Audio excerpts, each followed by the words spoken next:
The beginning of 2017 has seen the arrival of more than 4,000 troops in countries along NATO's eastern flank.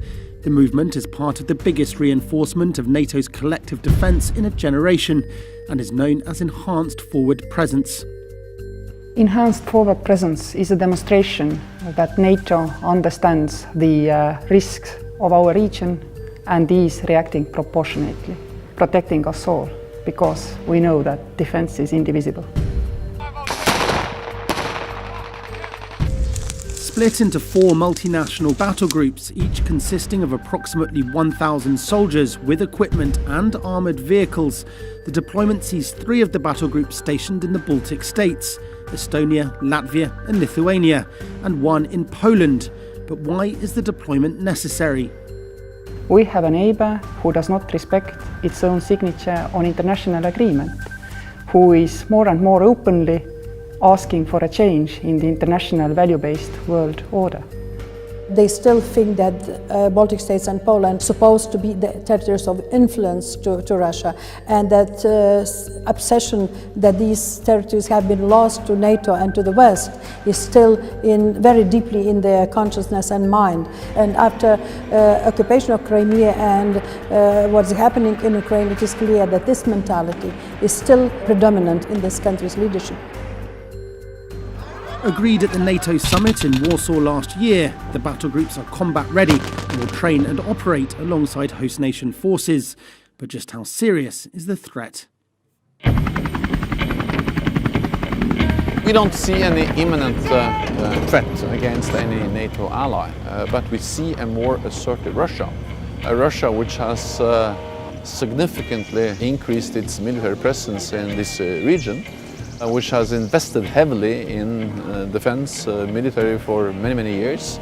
A Russia which has been willing to use military force against a neighbor, against Ukraine, and also against Georgia.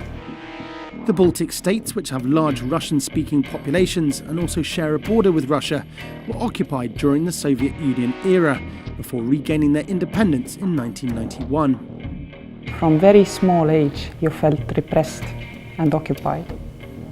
This was exactly how it was growing up in the Soviet Union. I had to live with this internal feeling that it's all wrong and I cannot do anything about it. We do see the militarization of Kaliningrad, we do see aggressive exercises. All this signals very clear demonstration of muscles, of posture, demonstration of aggressive attitude, and we need to respond appropriately. So who is where? There are 15 initial troop contributing nations. In Estonia, the battle group is led by the United Kingdom with a deployment of 800 and further troops from France. In Latvia, the Canadians lead with 450 soldiers, reinforced with troops from Albania, Italy, Poland, Slovenia and Spain. In Lithuania, the Germans lead with 450 troops, while Belgium, Luxembourg, the Netherlands and Norway also contribute forces. And in Poland, the United States leads with 1,000 troops, along with contributions from both Romania and the United Kingdom.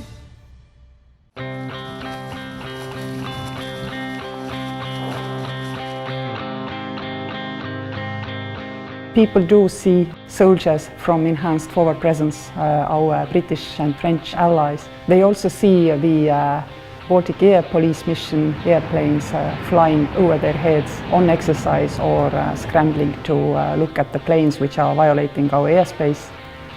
These are all visible signs that we are protected.